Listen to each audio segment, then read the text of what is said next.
O orador que nos traz cá a todos hoje, e enfim, temos que apresentar uma queixa ao Meridian, porque de facto, ao Tiago, né? Porque de facto não consigo encontrar uma sala maior, senão mais lugares teríamos aqui para ouvir tão distinto convidado. Dispensa apresentações. A nossa expectativa era que António Capatoso viesse hoje apresentar aqui uma candidatura. Mas a candidatura a CEO da Vodafone Internacional, claro. Mas o seu compromisso com Portugal leva-o a querer continuar a estar entre nós. Primeira vez que eu ouvi falar de António Capatoso, era assim um bocadinho miúdo, foi porque li uns artigos que escrevia no Expresso, estava na altura num outro setor, na área da química, creio eu. E achei curioso que um gestor, na altura muito novo, tinha vontade de intervir no país e fazer com que o país fosse um país diferente, mais evoluído, mais competitivo, mais concorrencial. Passado pouco tempo, lembro-me, recebi em casa um CD áudio lindíssimo. Foi a primeira campanha da Telecel. E nós sabemos que a Telecel revolucionou o mercado das comunicações em Portugal. Há quase diria, antes e depois da Telecel. Passaram 18 anos. A Telecel foi um grande sucesso. E a Telecel acabou por ser parte da Vodafone Internacional, que é um dos maiores grupos mundiais de comunicações. Apesar de mundial, a Vodafone Portugal é talvez a mais nacional das subsidiárias. Muitas das práticas que foram criadas aqui em Portugal pela Telecel foram adotadas a nível mundial. António Capatoso faz parte do board mundial da Vodafone, é o mais sénior dos líderes nacionais desta rede mundial, da Vodafone. Tem sido já convidado para embarcar noutros desafios, noutros países, mas tem de facto este compromisso com Portugal. Compromisso esse que o leva a ter uma intervenção cívica rara para um gestor empresarial. Num país em que discutimos pouco políticas e discutimos muita política, criou com um grupo de outros gestores conhecidos, há cerca de 5 anos atrás, este think tank, Compromisso Portugal, e isso tem sido uma forma interessante, que manifesta uma atitude livre perante a sociedade de contribuir com Portugal melhor. Sem mais demoras, queríamos, obviamente, passar a palavra, mas antes, medir a temperatura da sala. A temperatura que nós amanhã vamos medir também na Gulbenkian. Estão aqui connosco, agora vou dizer em inglês, we have with us our friends from the Lisbon Civic Forum. Thank you very much for your presence, we really appreciate it. Lisbon Civic Forum is a think tank created 5 years ago by prestigious academics from North and Eastern Europe.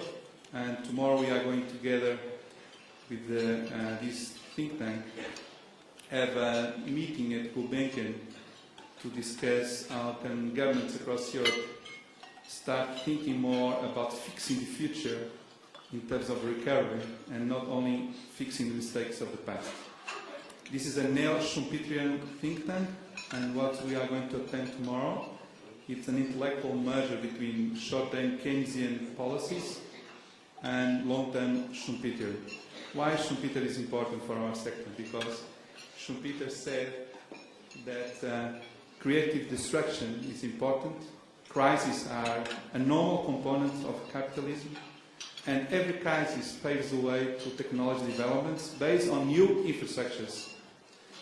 And that's why we are doing this with Lisbon Civic Forum. You are, of course, welcome to come as members of our association to this forum that is going to be held tomorrow, whole day in Gulbenkian. We are very proud to do this with you, and we are very proud to have you as our guests here on this dinner. It's this special table with economists that are coming from all over Europe, Hungary, Austria, Germany, France, Italy, United Kingdom.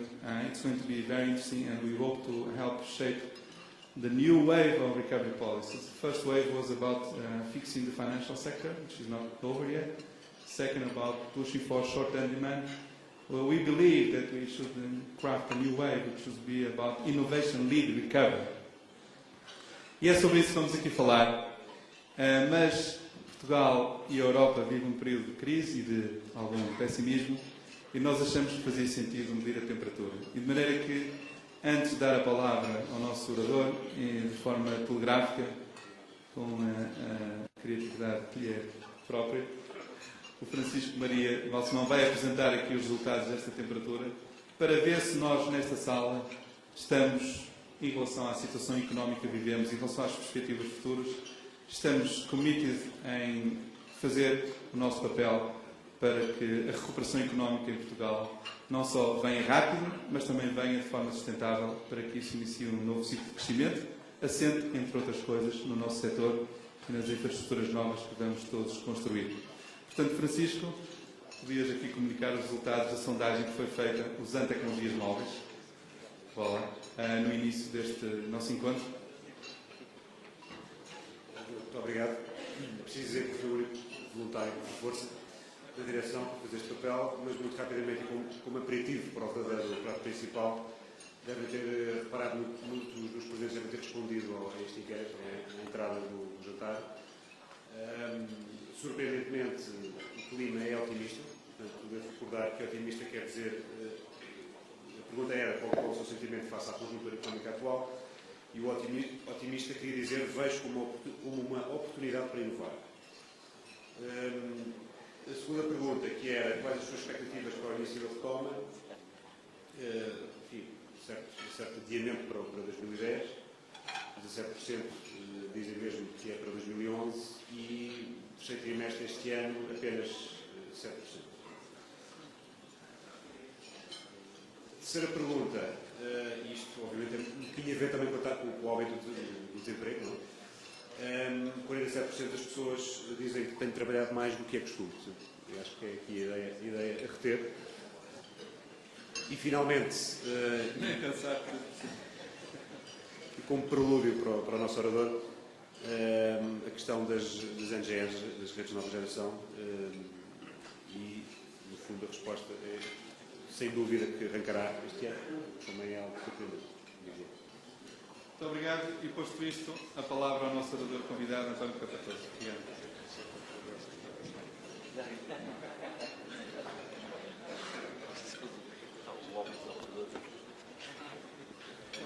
Boa noite.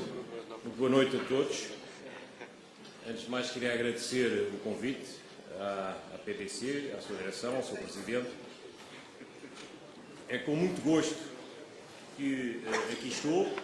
Eu não fui verificar há quanto tempo é que sou sócio da APDC, mas será naturalmente há muito tempo e de certo serei o sócio da APDC há mais tempo como presidente de uma empresa em Portugal, numa empresa deste setor, numa das 4 maiores empresas que temos nas telecomunicações portuguesas. Isso para mim, obviamente que em parte é um motivo de orgulho, mas também provavelmente é um motivo para pensar no futuro e para começar a ponderar novos desafios para esse mesmo futuro. Exatamente. O que é que eu me proponho? Eu proponho nesta nossa conversa responder a 4 questões que, se eu tivesse ido do vosso lado, gostaria de ter uma visão de alguém que está dentro do setor sobre estas 4 questões. Quanto é que vale e como é que se perspectiva o crescimento do setor das telecomunicações em Portugal? Qual é que é a estrutura atual do mercado? Isso é conhecido, mas qual vai ser a evolução futura da estrutura do mercado, os principais players desse mercado e também novos players que podem surgir? Quais são as principais tendências do setor, não só a nível nacional, mas muito a nível internacional, porque as tendências internacionais, em princípio, obviamente serão as mesmas ou muito próximas das nacionais. E quais é que são os principais desafios do setor em Portugal? Como é que podemos fazer ainda o melhor setor das telecomunicações em Portugal? Vamos então à primeira questão, para dizer que o setor das telecomunicações, em termos de receitas de serviços de telecomunicações, terá valido em 2008 cerca de 6,43 bilhões, ou 1.000 milhões, mas vou usar a expressão bilhões, é mais fácil, 6,43 bilhões de euros. É o que vê na segunda barra. E o que vem também é a divisão desse valor por várias componentes. Desde logo as telecomunicações móveis, com 3,35 bilhões, portanto é cerca de 50% do mercado total de telecomunicações. E depois, e portanto a maior parte do mercado maioritária é as telecomunicações móveis, e depois temos relativamente distribuída as outras componentes, na parte de cima da barra a televisão, a seguir a internet e dados fixos, o wholesale, o grossista fixo e a cinzento, a voz fixa. E o que depois vemos é a projeção destes resultados para os próximos 3 anos, em 2011, o que é que se acredita que vai ser então este mercado. E em termos de tendência de crescimento, o que se verifica primeiro é que o mercado total, o setor total de telecomunicações, provavelmente não vai crescer sequer nominalmente nos próximos 3 anos. E o que está aqui perspectivado até é um decréscimo anual de 0,5%, ou seja, mais ou menos estagnado o setor em valor nominal total de telecomunicações. Aquele número azul que está por cima dos menos 0,5%, como crescimento médio nos próximos 3 anos, é aquilo que seria esse crescimento se não tivéssemos as alterações previstas na terminação das tarifas móveis, que tem um grande impacto, naturalmente, no volume total do negócio móvel. Portanto, basicamente estamos num mercado que não vai crescer muito nominalmente, mas que isso é o resultado de componentes diversas. Ou seja, a parte da televisão paga, a parte da internet vai crescer significativamente, a voz vai crescer muito, a voz, cerca de 9% ao ano, e a parte móvel vai decrescer 2,4% ao ano, mas se não tivéssemos o efeito regulatório da parte da componente da exterminação, então estaria também estagnado no 0%. Claro que aqui a parte móvel também é afetada por outras coisas, como sabem, há a regulação não só da terminação, como há a regulação de roaming e pressões competitivas, e portanto tudo isso impacta nos volumes, nos valores alcançados pelo setor móvel, que depois tem impacto pelo seu peso no setor total de telecomunicações. Porquê é que isto vai acontecer? Em parte é porque também já temos uma situação em que o peso das telecomunicações no PIB em Portugal é bastante elevado, quer dizer, a média europeia é cerca de 2,9%, 3%, e em Portugal estamos com 4,3% das receitas de telecomunicações, o rácio dessas receitas face ao PIB do nosso país. E isto é muito elevado pelo peso do móvel, quer dizer, o peso do móvel em Portugal é 2,1% do PIB, quando a média europeia, a média simples, não ponderada pela dimensão dos vários países, é de 1,3%. E, aliás, é interessante ver que Portugal, a Grécia, a Espanha e a Itália, quer dizer, os países do sul da Europa, são aqueles em que o peso do móvel mais expressivo é em termos do PIB. A penetração em Portugal, como sabe, é entre as mais altas da Europa.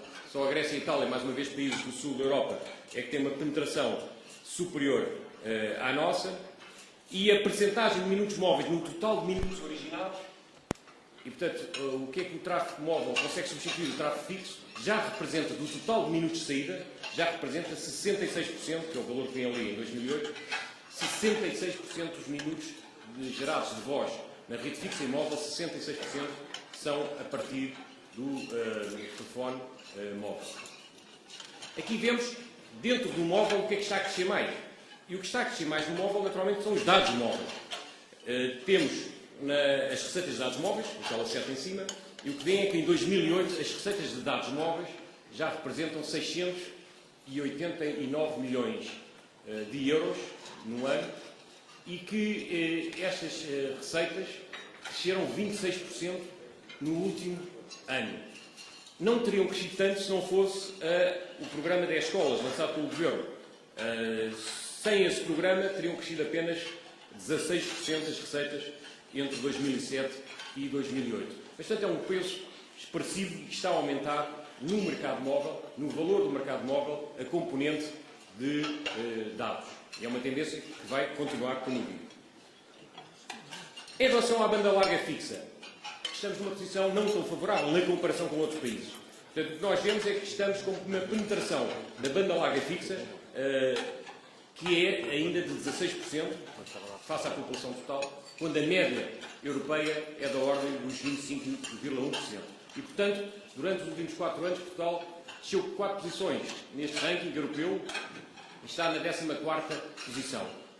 Eu diria que isto, em parte, se compreende. Quer dizer, não é que não haja ofertas suficientemente agressivas, e tem havido, e nomeadamente com a Vodafone, mais recentemente a entrar no mercado, extremamente agressiva no ADSL, com ofertas de 19,9 euros, com uma velocidade de 12 megabits por segundo e com 24,9 com uma velocidade de 24 megabits por segundo. Portanto, são ofertas muito agressivas no mercado, Só que, naturalmente, a penetração também deste tipo de serviço está muito ligada com a literacia das pessoas, com a apetência das pessoas, das empresas, para utilizar estas tecnologias e tirar partido destas ferramentas. E se as pessoas não têm esses conhecimentos, essa capacidade, então, obviamente, também não se pode estimar uma expansão tão grande deste tipo de tecnologia de utilização das redes de banda larga fixa.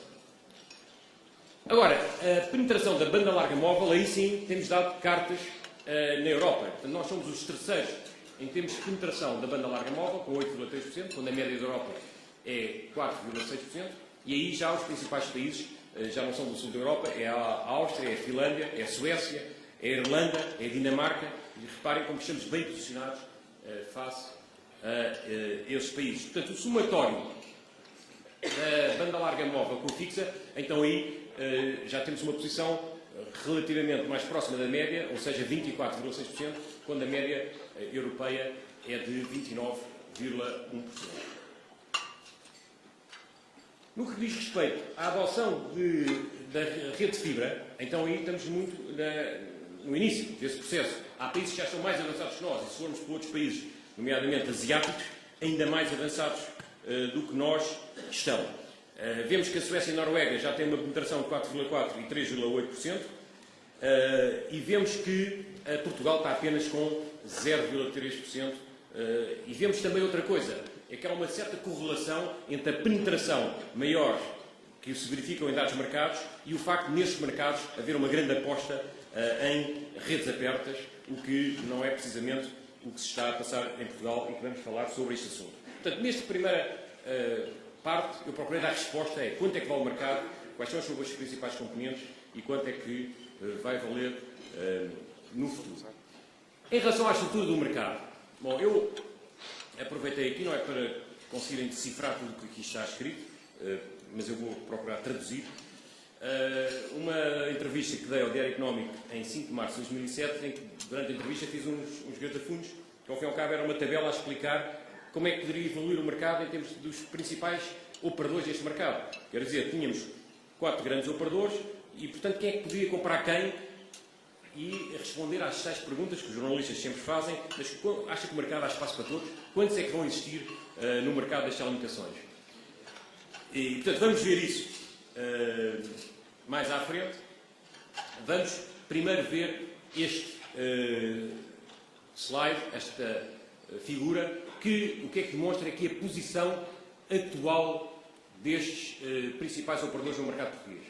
E vemos que o grupo da Portugal Telecom, incluindo a TMN, tem cerca de 49% do mercado. É toda a mancha azul, mais escura e mais clara. Vemos que a Vodafone é o segundo grande operador com 21% do mercado total, portanto está praticamente tudo concentrado no móvel, onde tem 40% do mercado. A Sonaicom com 13,7% do mercado. A Zone com 9,7% do mercado, 9,7%. A Cabvisão com 2,5%. A ONI e depois os outros todos. Portanto, no total o mercado vale 6,4 bilhões de euros em termos de receitas de serviços. E, portanto, a questão que aqui se coloca é essa, bom, mas como é que vai ser esta estrutura do mercado? Vai continuar a haver estes players todos, e os 4 players principais que valem 93% do mercado, ou vai haver consolidação do mercado? E foi aqui que, então, em 5 de março de 2007, fiz aqui uns gatafunhos, em que, na barra da esquerda, ao fim e ao cabo, está o potenciais adquirentes, portanto, a PT como potencial adquirente, a Vodafone, a Sonaicom, a PTM então, agora a Zone.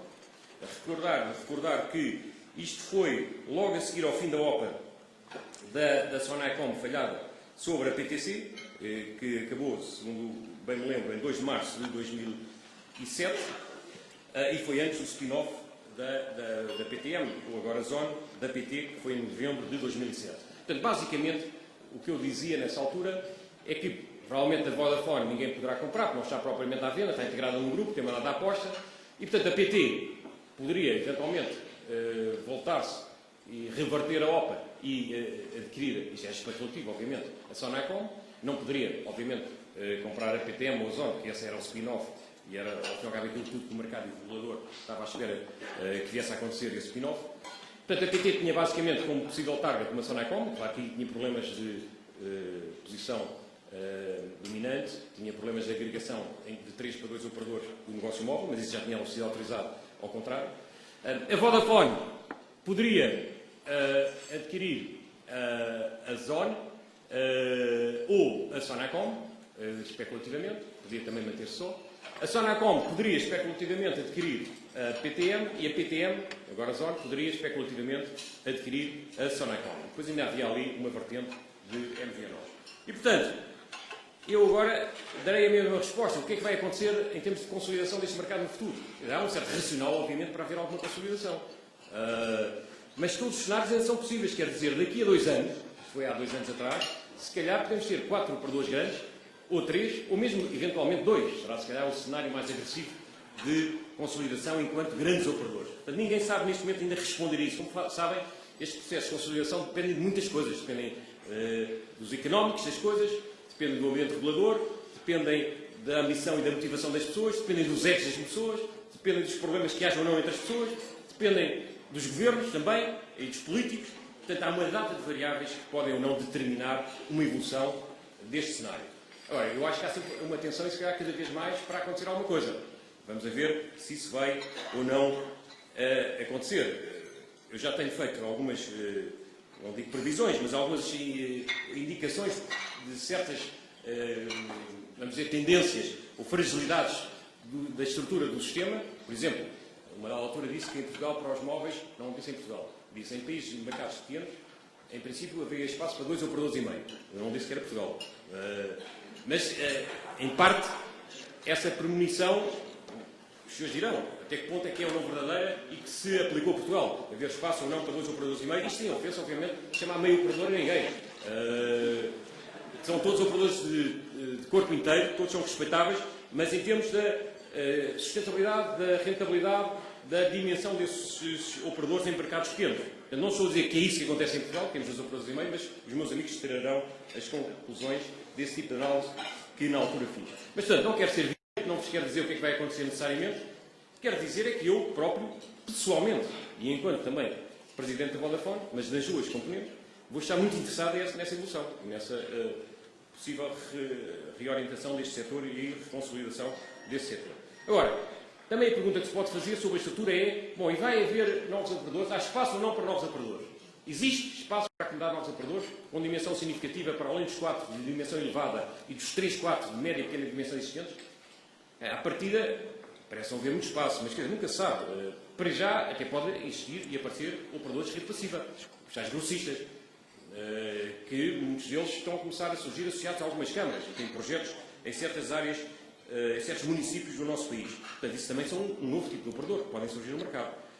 Podem também surgir operadores com uma tecnologia de breakthrough, quer dizer, já começaram no passado, dados operadores, que alguns ainda existem, de pequena ou média dimensão, que tentaram aplicar tecnologias de breakthrough, nomeadamente de wireless, de broadband, que na prática, no terreno, não foram capazes de demonstrar uma grande capacidade de resposta às necessidades dos consumidores. As coisas podem mudar. Podem aparecer operadores novos com novos modelos de negócio. E uns operadores são os operadores mais de conteúdo e que usam muito o online e têm uma estrutura de custo alternativa. Portanto, nós sabemos que no mundo tudo muda, não se pode ter certezas, nem nada é estável completamente. Portanto, não podemos excluir, para além dos 4 operadores existentes atualmente, que podem ser ou não sujeitos a um processo de consolidação, e dos 3 ou 4 de média ou pequena dimensão, que não possa surgir algo novo. E até será positivo que isso surja no nosso mercado. Também podem surgir ainda mais MVNOs, apesar, como está demonstrado, não é fácil realmente estabelecer-se um operador como MVNO no mercado já estão tão coberto, tão competitivo como o que nós temos.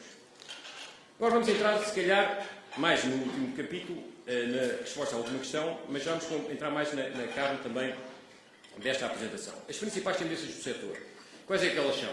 Desde logo, a nível de redes, o que nós estamos a ver é que vai haver uma evolução das redes fixas para a NGA, para redes de nova geração, para a fibra, nomeadamente, mas também para o cabo com o DOCSIS 3.0 e com as capacidades que o cabo vai ter de também atingir velocidades elevadas. Mas a questão é, mas o que é mais competitivo em termos de custo, o que é mais fácil de manter?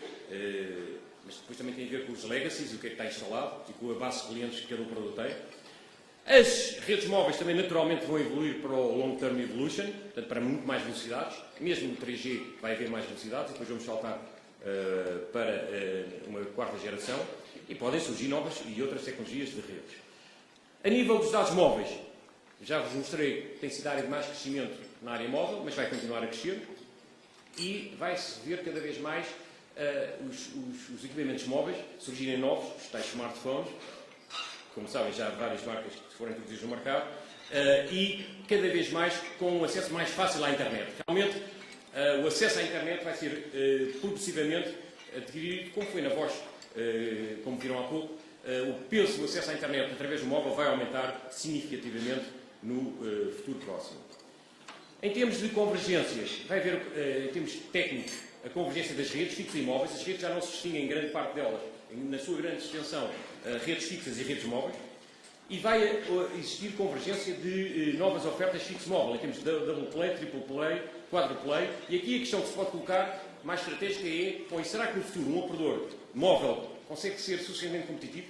Ou será que o cliente vai valorizar ofertas de bundle e, portanto, quanto é que um cliente móvel pode vir a perder por não ter uma oferta de triple play fixa também para oferecer aos clientes? Isso é uma questão estratégica que mesmo uma empresa como a Vodafone, em termos de grupo, pensa nessa questão. E nós, de sobremaneira, em Portugal, porque estamos muito avançados no nosso percurso nessa matéria, também pensamos.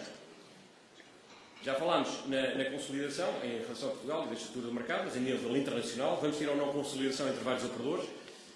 Eu diria que há alguns benefícios e tem-se demonstrado esses benefícios de haver uma consolidação internacional de uma empresa como a Vodafone. Há benefícios de marca, há benefícios na procura, nas compras, há benefícios de certos serviços que podem ser desenvolvidos, que têm grandes custos de desenvolvimento e que depois são aplicados nos vários países. Mas ainda não atingimos aquele ponto em que ser um operador global é uma grande vantagem e que exclui quase a hipótese de existirem operadores locais. E a questão é saber se isso vamos alcançar ou não esse estádio, porque isso obviamente será uma ameaça para os operadores locais que estão isolados. Não há uma resposta ainda clara em que prazo de tempo, pelo menos, é que isso se vai verificar. E depois, naturalmente, que há questões de regulação ao nível comunitário e intervenção reguladora que é muito forte, tanto na área móvel como na área fixa. Quais é que são, então, e agora que vamos mais para o sumo, os principais desafios do setor em Portugal? O setor das telecomunicações precisa de ser, não um ónus, que não é, mas um fator que contribui para o aumento da qualidade de vida dos cidadãos e de competitividade das empresas. Tem que ser uma fonte de investimento rentável e de emprego sustentável. Isto só é possível se o setor for competitivo e aberto, se for bem regulado, de forma a evitar situações de abuso de posição dominante. E era muito importante que nós tivéssemos ainda um melhor setor de telecomunicações. Eu julgo que nós já nos diferenciamos, pelo menos na área móvel, em relação a muitos países, pela qualidade do setor das telecomunicações, também há algumas partes da área fixa. E Portugal precisa destes elementos de diferenciação. Reparem, quando nós vamos ver o ambiente que existe de enquadramento ao investimento, a atratividade que nós podemos proporcionar para o investimento em relação aos investidores nacionais e estrangeiros, nós vemos que Portugal, de modo geral, em relação aos principais fatores, compara mal. Se virmos a qualificação dos nossos recursos humanos, se virmos a justiça, o funcionamento da justiça, que afeta os contratos, as relações contratuais, que afeta tudo, ao fim e ao cabo, na vida das pessoas.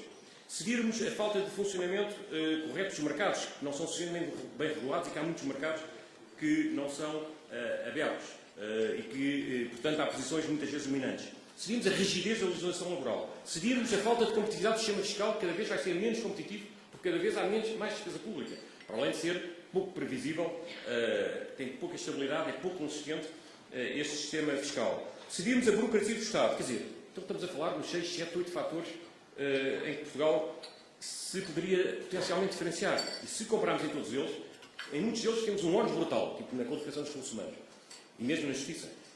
E noutros, não somos melhores que a média europeia, que já fica abaixo da média de muitos outros países do mundo mais atrativos. E, portanto, nós temos que ter áreas dentro da nossa sociedade, temos que ter fatores de enquadramento que sejam realmente uma vantagem. E as telecomunicações podem ajudar, é uma das infraestruturas mais importantes para qualquer país, e não podemos perder a oportunidade de capitalizar naquilo que já temos de bom. E por isso é que este desafio das redes de nova geração é tão importante. Portanto, eu diria que, em termos de desafios, o setor móvel está aparentemente bem preparado para responder aos grandes desafios, dada a estrutura e grau de desenvolvimento do mercado. Quer dizer, temos players fortes, estes players não dependem uns dos outros de sobremaneira. Quer dizer, enquanto na área fixa há muito mais dependência, porque novos operadores e operadores alternativos, para chegar ao cliente final, tem que ter um acesso, em muitos casos, à rede de operadores já existentes, e nomeadamente o operador incumbente. Na área móvel não. Cada um de nós tem a nossa estrutura e tem a forma de chegar com autonomia ao cliente final.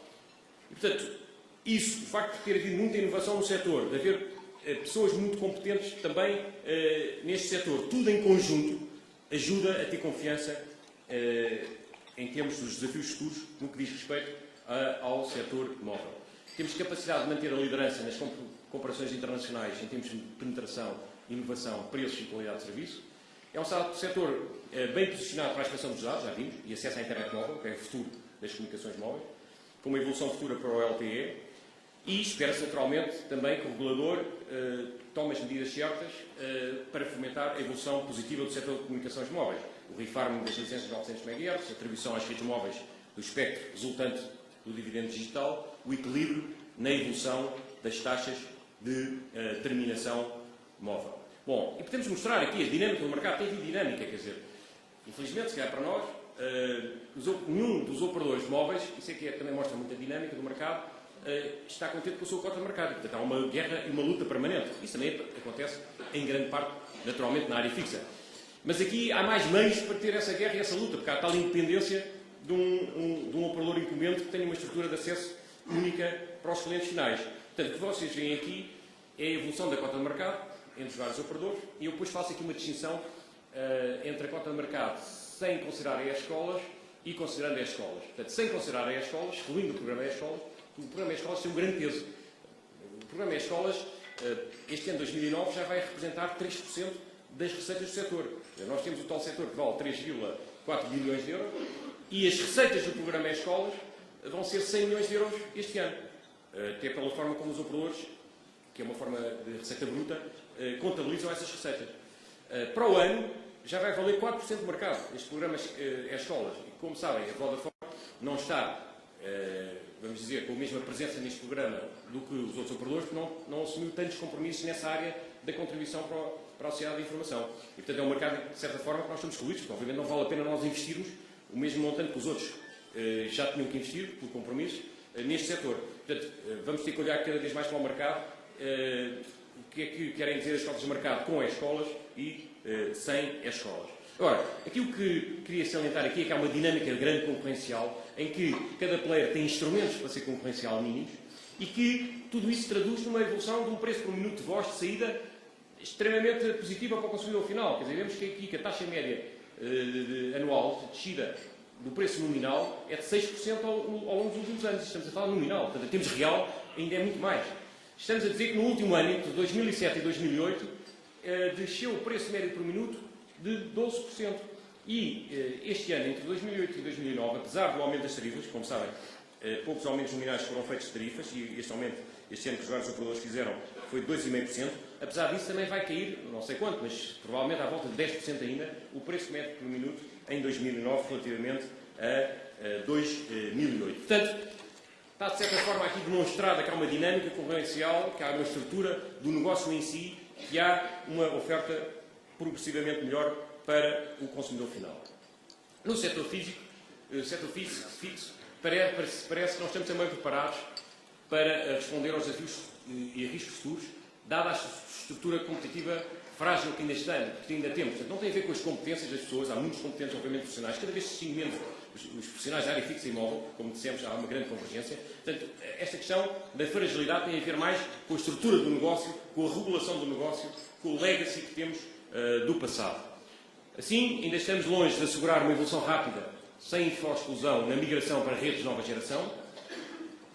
Ainda estamos longe de evitar situações de posição dominante por parte de um ou dois operadores que não têm obrigações de abertura do acesso às suas redes de nova geração, nomeadamente à componente fibra, ou mesmo do cabo. Ainda estamos longe de conquistar uma boa posição como no móvel nas comparações internacionais em termos de cobertura, penetração, rapidez na evolução tecnológica, qualidade da oferta dos serviços fixos. Já vimos que, em parte, tem a ver também com o perfil do utilizador, seja individual, seja empresarial.